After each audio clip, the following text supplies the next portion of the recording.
네, 여러분 안녕하세요.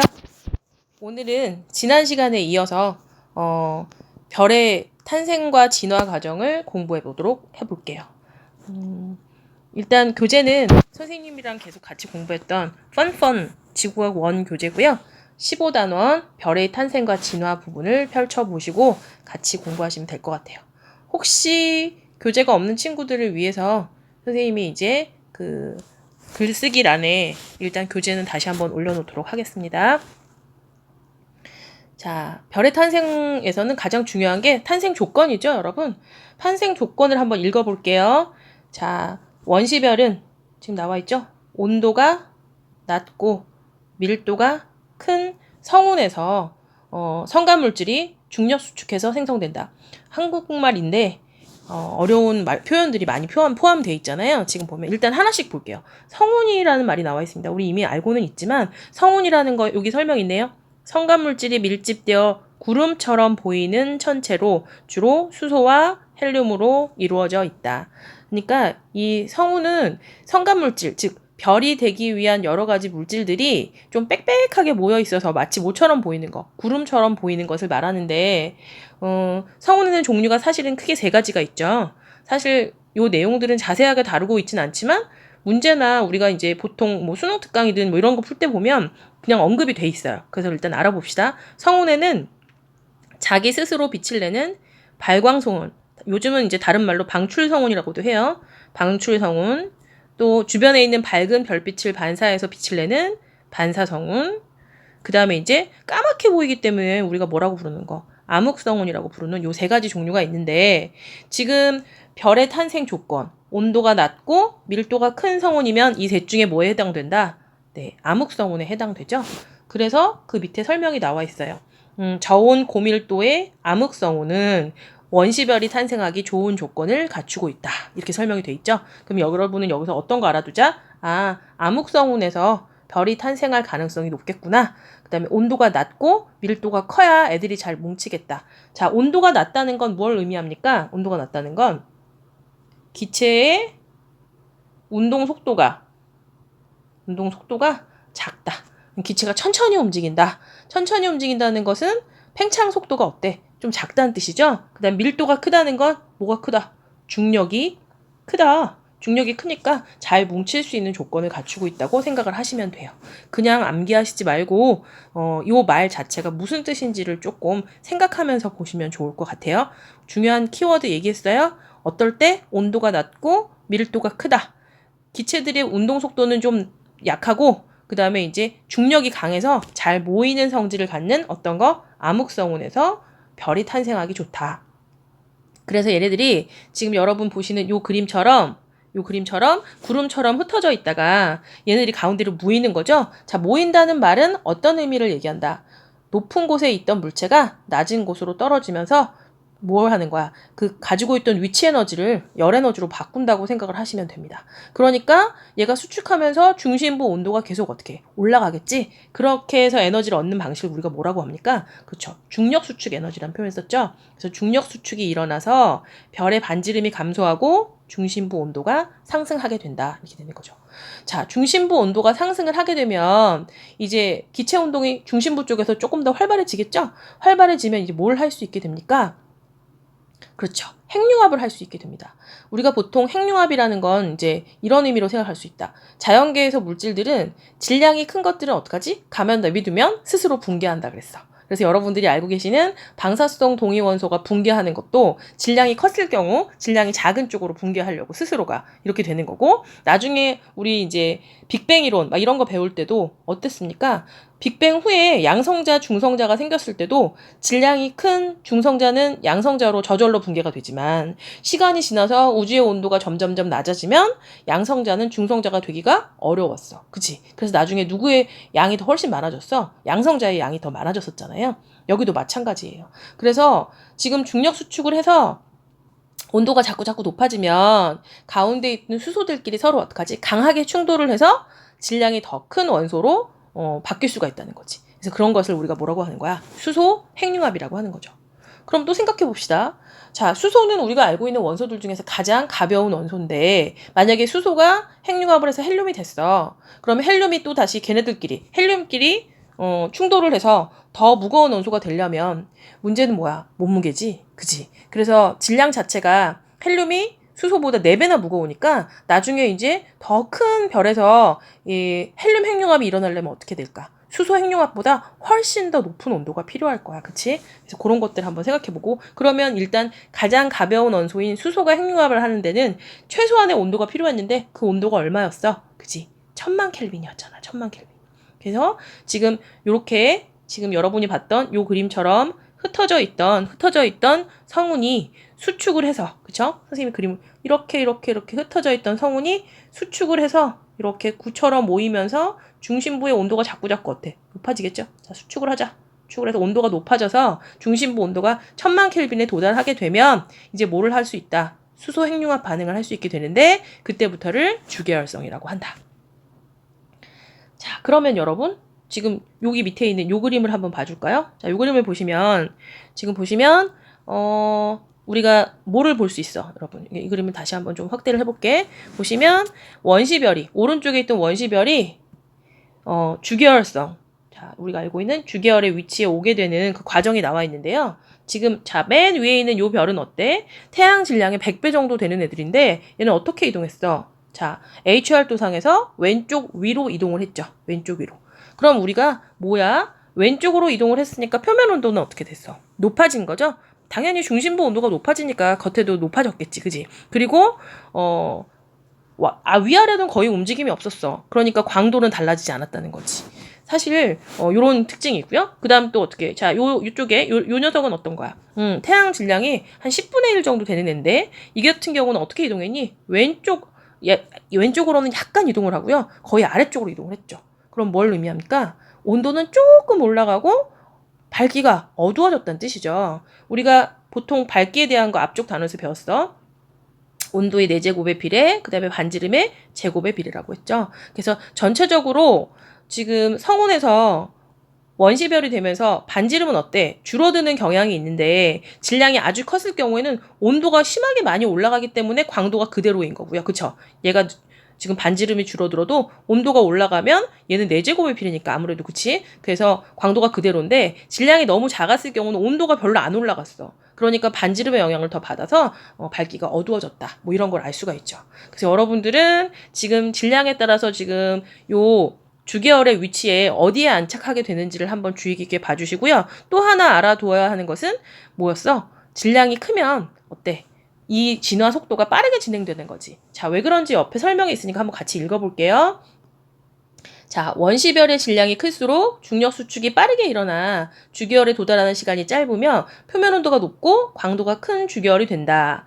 자, 질량이 큰 원시별은 광도는 일정하게 유지되고 표면 온도는 크게 상승해서 주계열의 왼쪽 상단에 도달한다. 여러분, 요런 거 이제 알고 있잖아요. 그쵸? 그 다음에 질량이 태양 정도인 원시별은 처음에는 광도가 크게 감소하고 나중에 표면 온도가 상승해서 주계열에 도달한다. 자, 요 모습은 어떻게 설명하는 거냐면 자, 요게 이제 태양 정도 질량이잖아요. 처음에는 어떻게 했다고? 밑으로 내려갔죠. 그러니까 광도가 줄었다가 나중에는 어떡하지? 다시 왼쪽으로 이동을 하니까 온도가 높아졌다. 요렇게 설명을 하고 있어요.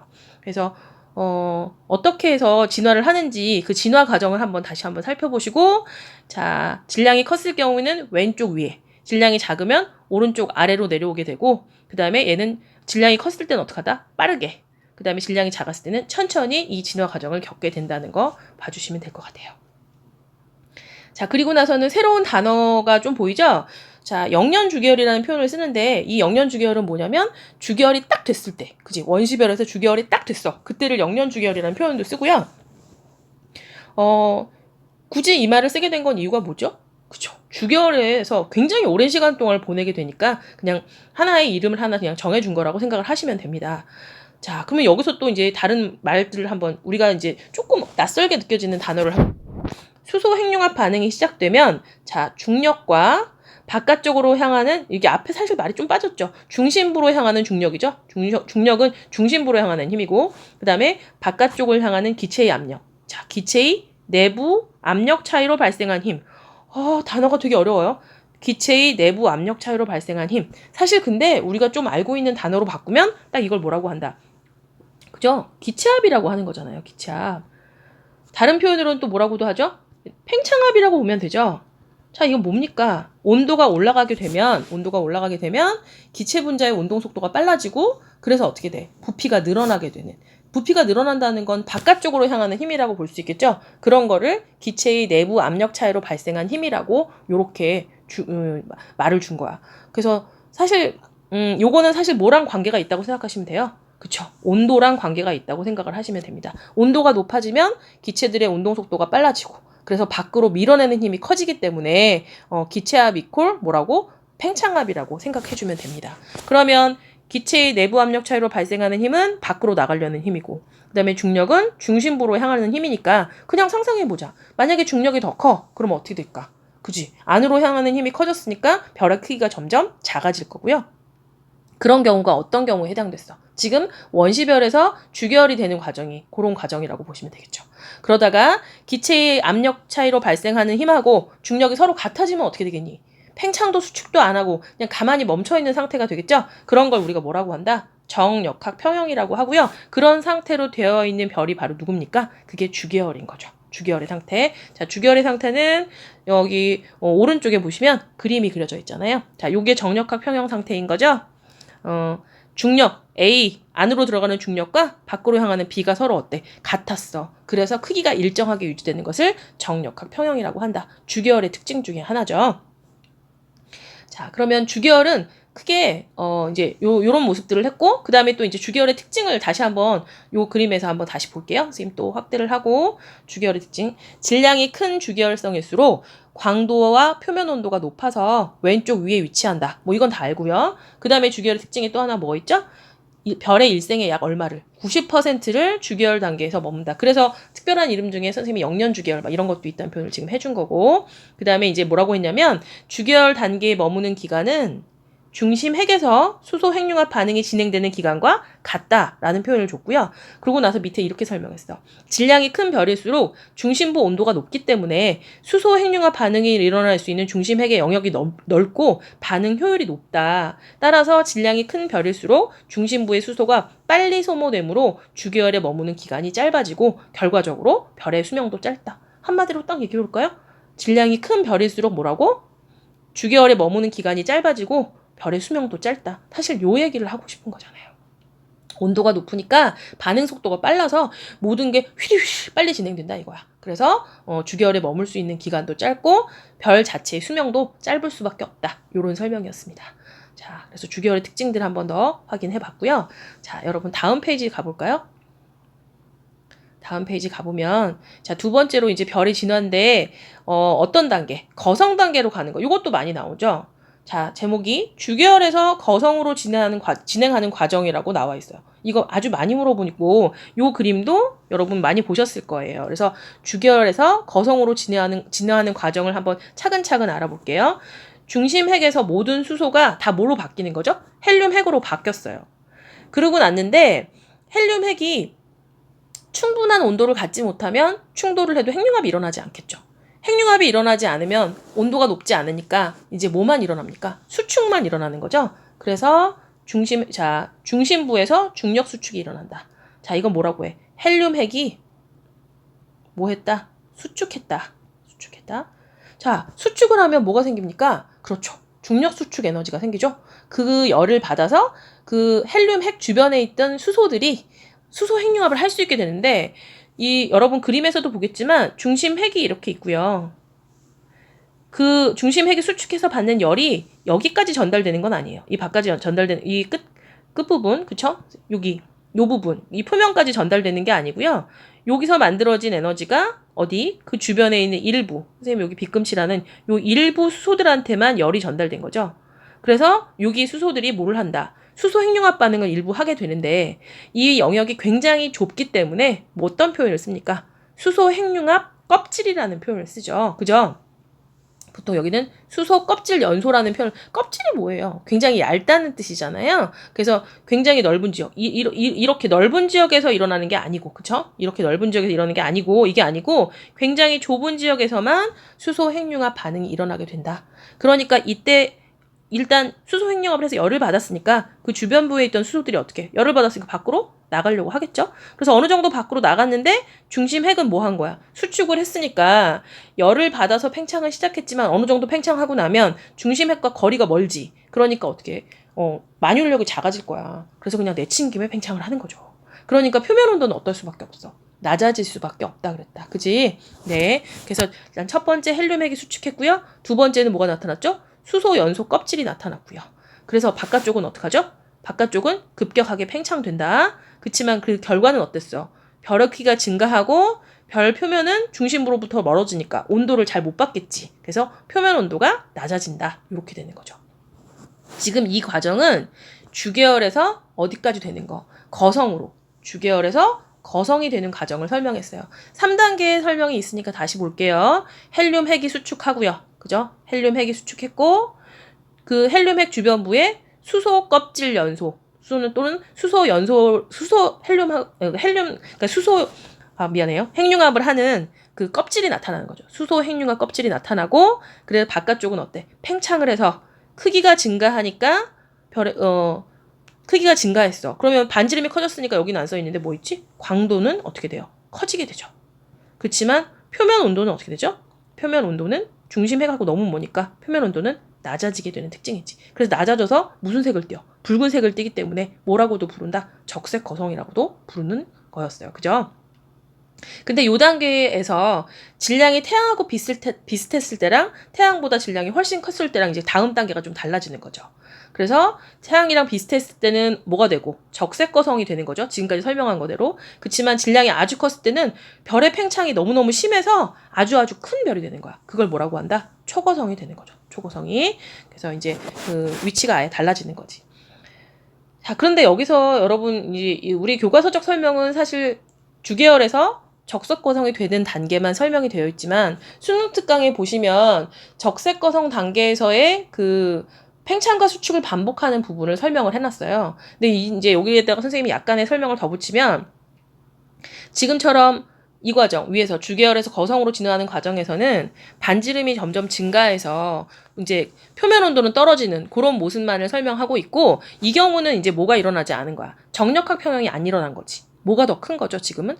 팽창화, 그지? 기체 압력 차이에 의한 힘이 중력보다 더 커서 부피가 늘어난 이런 상태가 됐고요. 이게 한정없이 커지진 않겠죠, 여러분.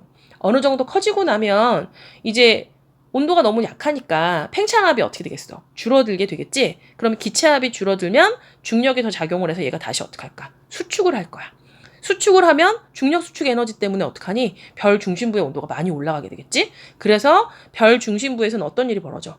헬륨 핵이 뭘로 바뀔까? 탄소로 바뀌는 헬륨 핵융합을 하게 될 거야. 그래서 중심에서는 헬륨 핵융합을 하고 있고, 그 다음에 그 주변부에는 어떡하지? 수소들이 또 어떻게 수소 핵융합을 하고 있고, 그 다음 바깥쪽은 팽창과 수축을 반복하는 이런 모습이 될 건데, 그렇게 됐을 때 우리가 뭐라고 하냐면 이중연소가 일어난다 이런 표현 쓸 때도 있어요. 그래서 이거는 거성 단계에서 팽창했다 수축했다를 반복하는 중간 단계에 있을 수 있는 거죠.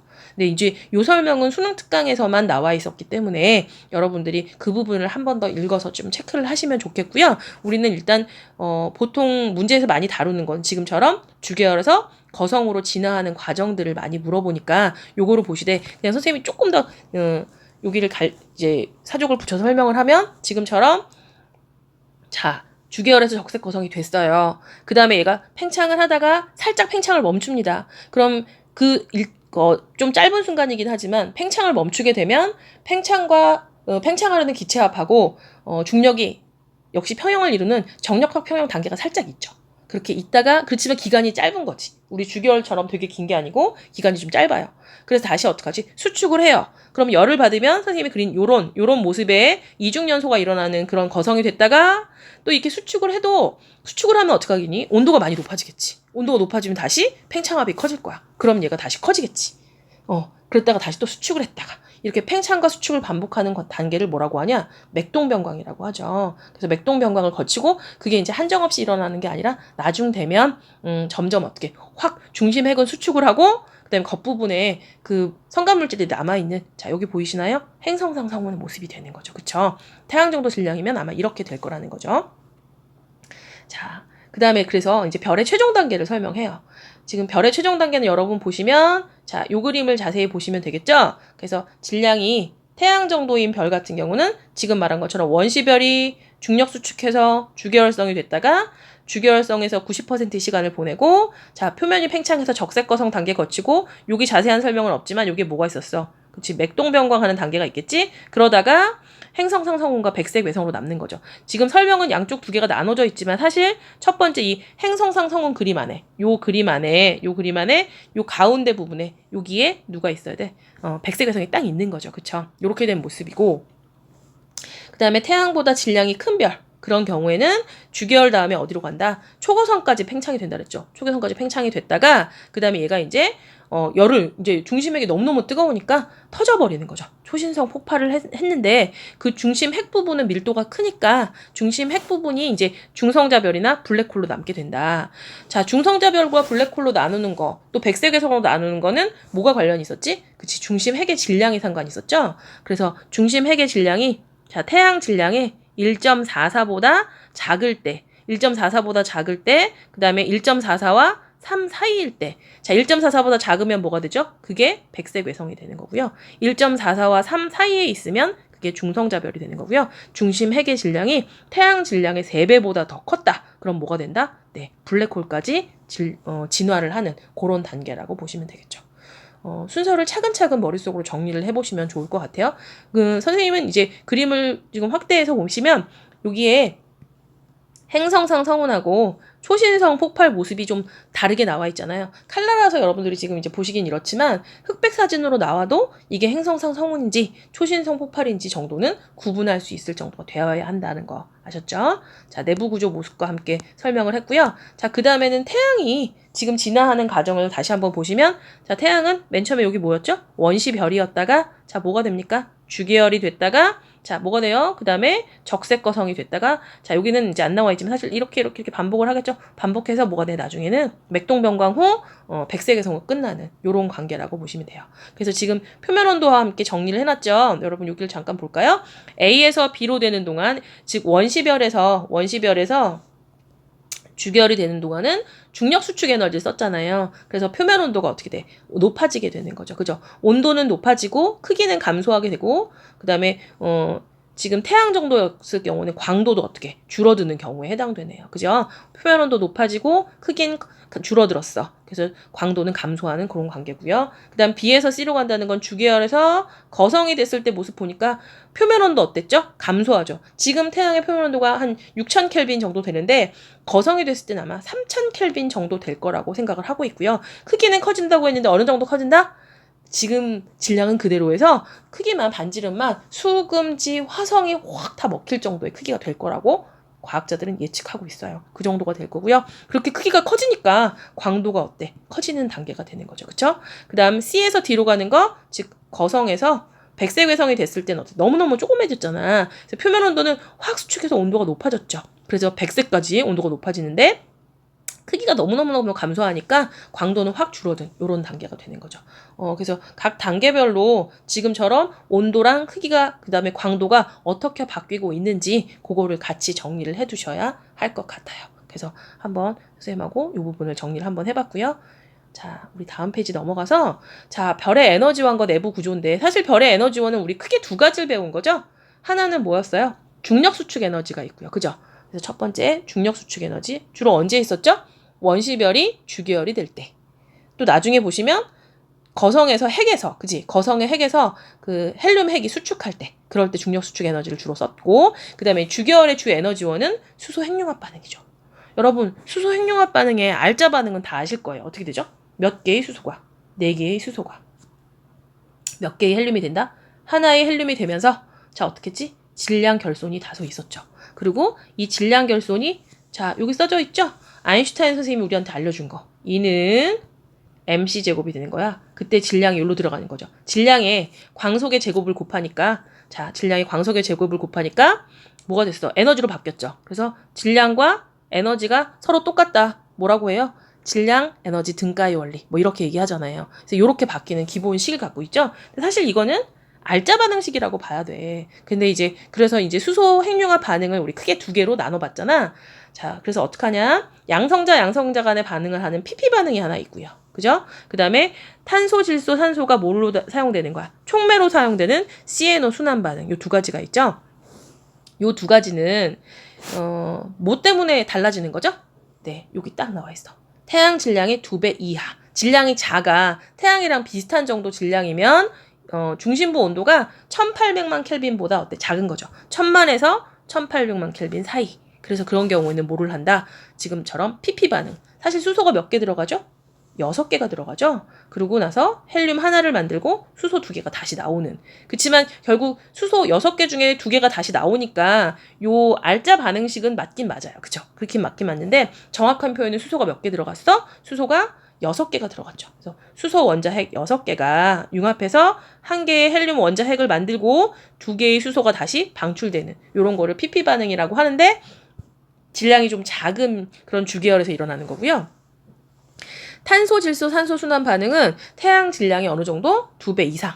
2배 이상. 그래서 중심부 온도가 1800만 켈빈보다 더 높았을 때 주로 우세한 거죠. 여기서 또 강조하고 싶은 게 우세하다는 표현이에요. 자, 우세하다는 표현은 지금 탄소, 질소, 산소 순환 반응만 일어난다. 그런 건 아니라는 거지. PP 반응도 일어나고 CNO 순환도 일어나는데 CNO 순환이 더 많이 일어난다. 요런 쪽으로 해석을 하셔야 돼요. 그래서 이 경우는 이제 온도가 되게 높으니까 일단 탄소, 질소, 산소가 만들어진다는 것 자체로도 온도가 되게 높다는 거지. 그러니까 질량이 좀 컸을 때 일어난다고 보시면 되죠. 그래서 이 경우는 이제 수소 원자핵 4개가 반응해서 헬륨 원자핵을 만드는 그런 반응이라고. 두 가지 지금 우리 그 수소 핵융합 반응식을 한번 기억을 해 놓으시고요. 자, 그 밑에 박스로 묶어놓은 게 뭐라고 되냐면 태양의 수명을 계산하는 걸 박스로 묶어놨어. 간혹 가다가 우리 모의고사에서 봤던 얘긴데 태양의 수명을 계산하는 계획은 딱 이거야. 태양이 주로 어떻게 주계열로 지내는 그 기간을 재려고 해. 어차피 전체 수명의 90%가 주계열이니까 다른 건 계산하기가 어렵다 이거지. 그래서 난 태양의 수명 자체를 주계열로 지내는 기간이라고 생각을 해주고 그래서 계획을 세우는 거야. 어떻게 계획을 세울 거냐면 그 주계열로 지내는 동안에 태양이 내보낼 수 있는 만들 수 있는 총 에너지를 계산하자. 그래서 그 에너지를 뭘로 나눠준다. 지금 현재 초당 내보내는 에너지로 나눠주자 이거야.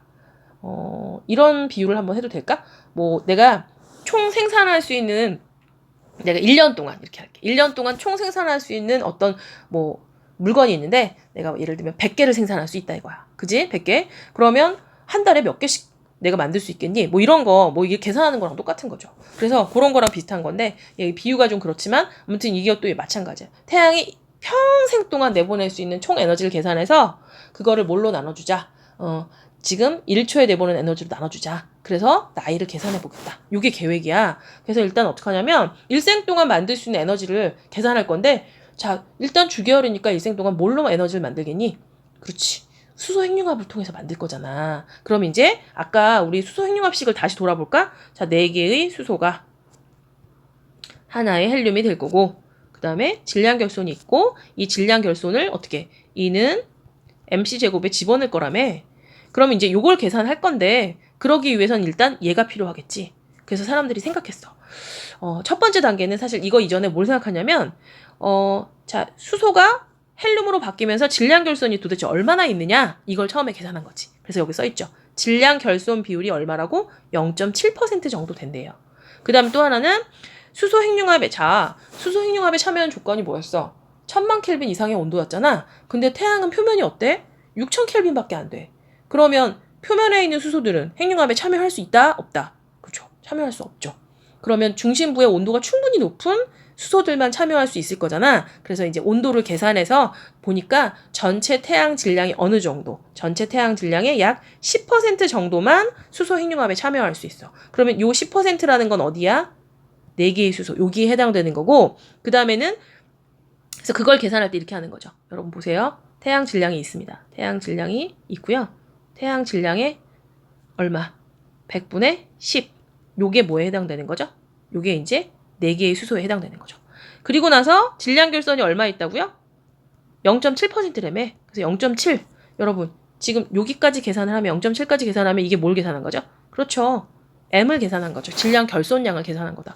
다 계산했네? 그럼 여기다 이제 어떻게 하면 된다? 여기다가 M에다가 이제 어떻게 광속의 제곱을 곱하시면 요게 뭐야? 이게 일생 동안 태양이 주계열에서 만들어낼 수 있는 총 에너지 양이지. 그래서 이거를 뭘로 나눠줄 거래?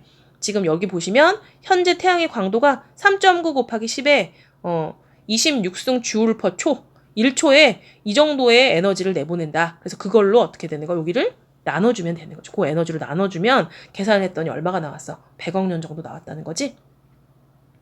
모의고사에서 몇 번 출제가 됐었죠. 근데 이거는 보통 교과서에 탐구 문제로 들어있기 때문에 간혹 시험에 나올 수 있다고 했습니다. 과정을 한번 차근차근 생각해 봅시다. 처음에 계획부터 세우면 되는 거야. 수소 핵융합에 참여하는 그 수소를 다 계산하시고, 그죠? 수소 핵융합에 참여하는 수소의 질량을 요렇게 계산했죠. 그리고 나서 질량 결손이 얼마 있다고? 0.7% 있다 했으니까 질량 결손량 계산해서 일생 동안 수소 핵융합을 통해서 일어날 수 있는 질량 결손 전체를 계산하시고 그것을 광속의 제곱으로 곱하시고 뭘로 나눠준다? 지금 단위 시간당 1초당 내보내는 에너지로 나눠줘서 계산을 했다. 그래서 계산 과정만 여러분이 한번 확인하시면 될 것 같습니다. 자, 이렇게 되고 자, 그러면 이제 내부 구조 다시 한번 볼까요? 우리 별의 내부 구조에 보시면 지금 첫 번째 거, 지금 요 그림은 사실은 뭐예요? 모두 다 뭐라는 거야? 이거 다 주계열이에요, 여러분. 다 주계열입니다. 주계열성. 써있죠? 근데 다 주계열성이니까 이것들은 다 뭐 하는 거야? 수소 핵융합을 하는 그런 별인데 내부 구조가 다르게 생겼잖아요. 태양 질량의 2배보다 작은 애들은 어땠어? 2배보다 작은 애들은 태양이랑 비슷하죠. 가운데 핵이 있고 바깥에 복사층이, 그죠? 보이시죠? 핵이 있고 복사층, 그 다음에 대류층이 바깥에 있어서 대류층 때문에 우리 뭐를 볼 수 있었어? 그지? 쌀알무늬 볼 수 있는 요런 경우가 이제 태양 질량이 2배 이하인 거. 얘는 특징이 뭐였죠? 중심부에서 뭐 한다? PP 반응이 우세하다. 그지? 중심부 온도는 1000만에서 1800만. 그지? 1800만 켈빈 사이 값을 갖는 거였고요. 태양 질량의 2배 이상인 별. 자, 2배 이상인 별 내부 구조 어떻게 생겼니?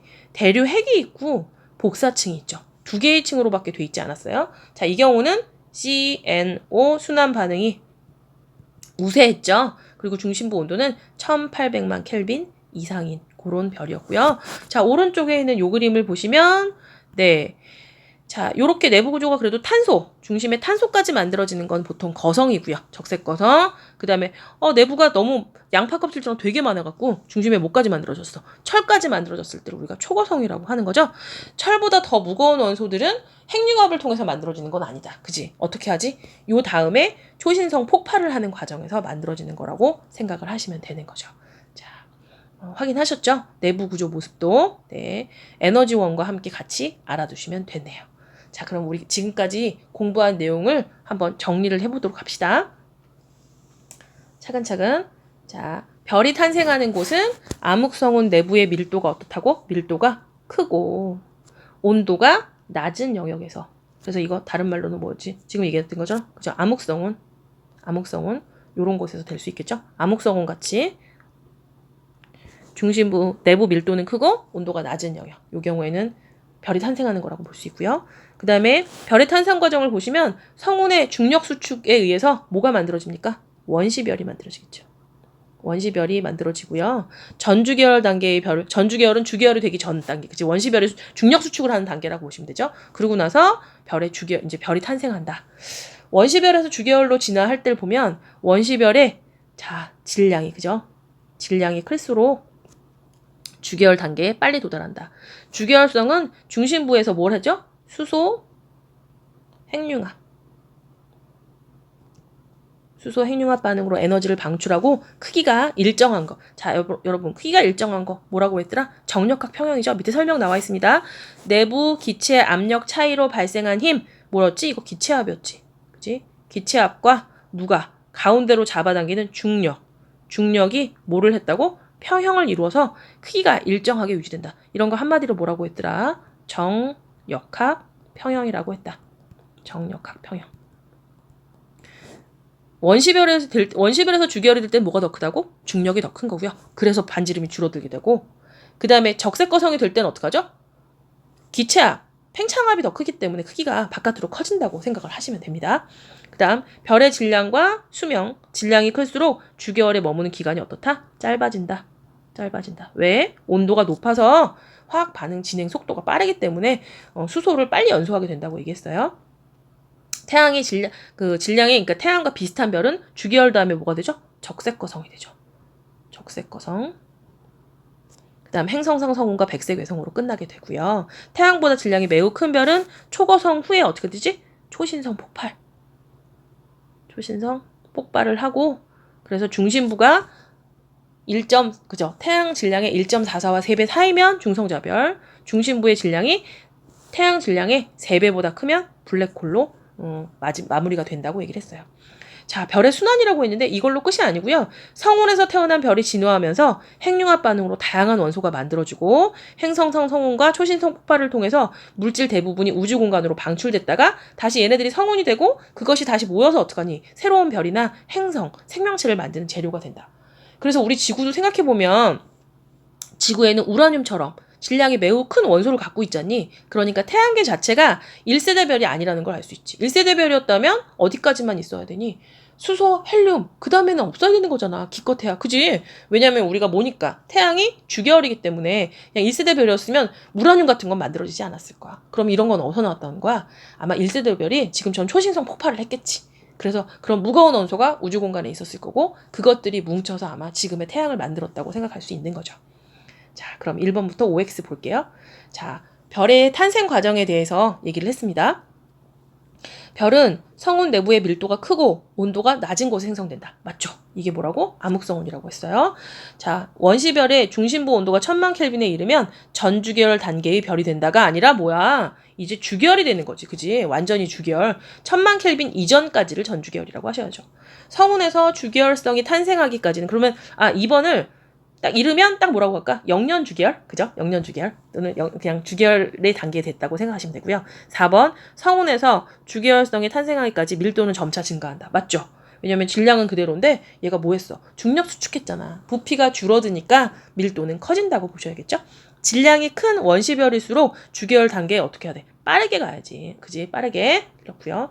별의 일생 중에서 가장 오래 머무는 단계, 90%의 시간을 보내는 거 뭐였지? 주계열성이었습니다. 주계열성의 질량이 클수록 수명은 어떻다? 수명은 짧다. 똥땡이가 빨리 죽는다. 태양과 질량이 비슷한 별의 진화 과정을 보기 위해서 골라 순서대로 쓰래요. 자, 맨 처음에 뭐였죠? 1번 성운이었죠.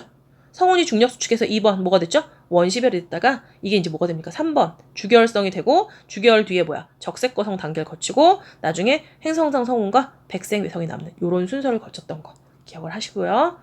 자, 태양보다 질량이 매우 큰 별의 진화 과정에 대한 설명에 대해서 써보래요. 별의 중심부에서 핵융합 반응으로 뭐까지 만들 수 있다 그랬죠? 그렇죠. 철까지 만들어지면 핵융합 반응이 더 이상 일어날 수 없어. 이후 중력 수축이 급격하게 일어나다가 거대한 폭발이 일어나서 거대한 폭발이 일어났으니까 뭐가 돼야 돼, 얘들아? 초신성이 되는 거죠. 초신성 폭발이 일어나고 또는 초신성이 되고, 이때 뭐보다 무거운 원소, 이때 철보다 무거운 원소가 이때 만들어지는 거죠. 그러니까 자연계에 존재하는 원소들의 그 출시는 크게 3가지라고 볼 수 있어. 수소나 헬륨은 어떡하니? 빅뱅 때 만들어졌다고 생각을 하시면 되고요. 헬륨부터 철까지는 지금처럼 별의 중심부에서 뭐 했어? 핵융합을 통해서 만들어진 거고요. 철보다 무거운 원소는 초신성 폭발할 때 생긴다. 이렇게 생각하시면 될 것 같습니다. 자, 6번. 별의 질량에 따라 중심부에서 핵융합 반응으로 생성되는 가장 무거운 원소를 골라 쓰라고 했는데, 태양과 질량이 비슷한 별은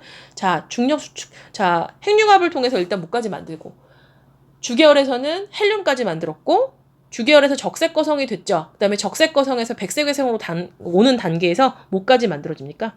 네, 탄소까지 만들어져요. 탄소까지 만들어질 수 있습니다. 자, 태양과 질량이 비슷한 별은 탄소까지 만들 수 있고요. 태양보다 질량이 매우 큰 별은 좀 전에 했잖아요. 뭐까지 만들 수 있다. 그쵸? 철까지 만들 수 있다. 철까지. 자, 7번. 별의 진화에 대한 설명으로 OX 하는 거예요. 주계열성은 적색거성이나 초거성으로 진화한다. 주계열성은 적색거성이나 초거성으로 진화한다. 그치? 주계열성은 그럴 수 있는 거죠? 네.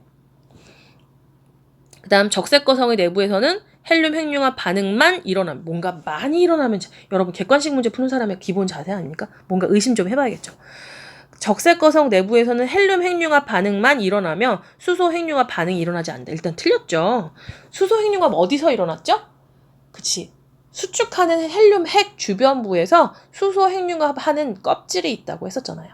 그리고 완전 적색거성이 됐을 때 보시면 이중연소가 일어나서 중심 핵에서는 헬륨 핵융합을 하고 그다음 그 주변부에서는 수소 핵융합을 하는 두 가지 층이 나타날 수 있다고 했어요. 그러니까 2번은 틀린 거고요. 태양보다 질량이 매우 큰 별은 초거성 단계 이후 초신성 폭발을 일으킨다. 맞는 말이 되겠죠. 네, 여러분 그래서 오늘은 별의 그 진화 과정들을 한번 선생님하고 다시 오랜만에 정리를 한번 해보고 있어요. 자, 에너지원 부분 한 번 더. 중력에 의해서 중력 수축하면서 위치 에너지 감소로 생기는 에너지를 뭐라고 합니까? 그렇죠. 중력 수축 에너지. 중력 수축 에너지라고 보시면 되고요. 자, 4개의 수소 원자핵이 융합해서 1개의 헬륨 핵을 만드는 거. 뭐죠, 이거? 네. 수소 핵융합이죠. 수소 핵융합 반응.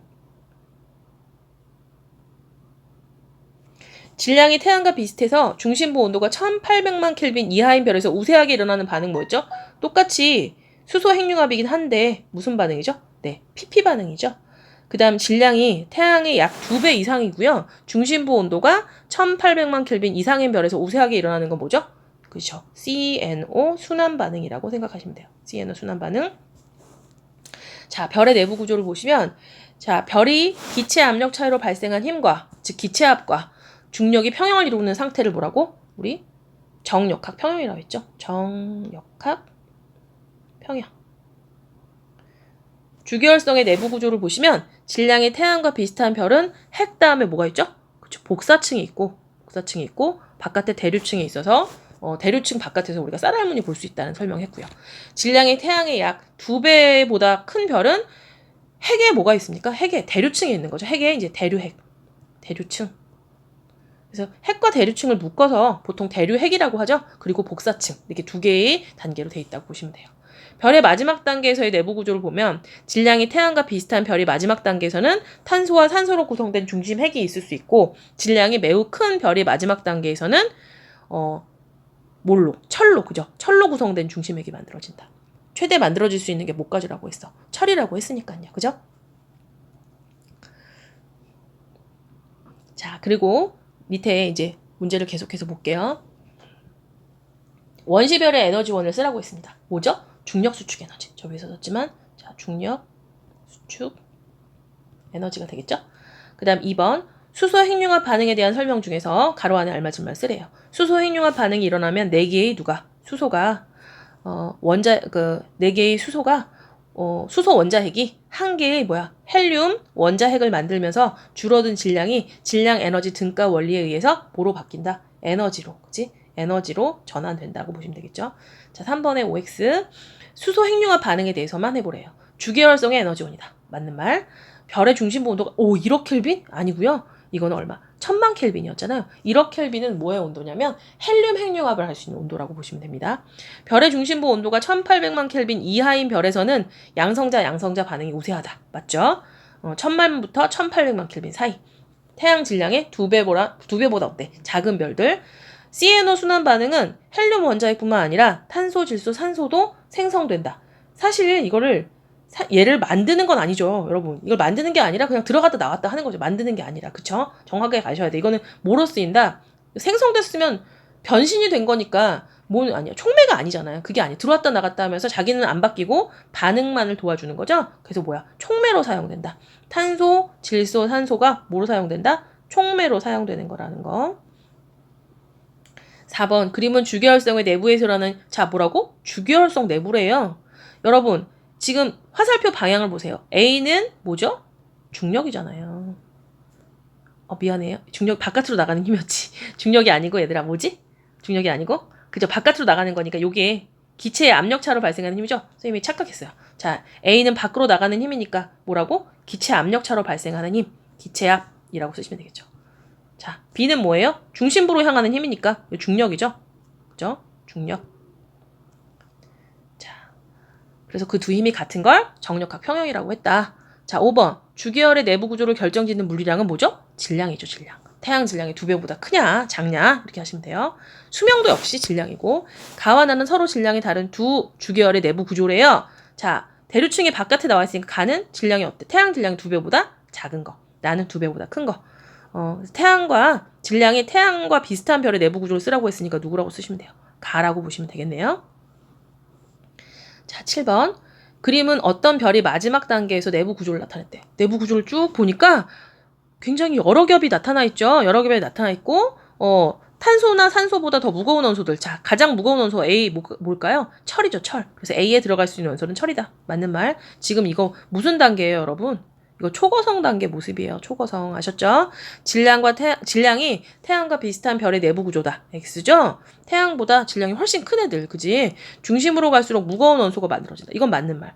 항상 핵융합을 하면 자, 수소보다 무겁게 헬륨 그저 점점점 무거워서 철까지 만들어질 수 있다라고 보시면 되겠네요. 자, 이렇게 해서 오늘 일단 1교시 때는 별의 진화 과정을 한번 정리해봤습니다. 한번 더 정리를 차근차근 해보시고요. 각 단계별로 어떤 특징이 있는지 스스로, 그지? 본인 스스로 이렇게 막 적을 수 있을 만큼 정리를 해놓으시면 좋을 것 같아요. 자, 잠시 후에 또 다음 수업에서 만나도록 합시다.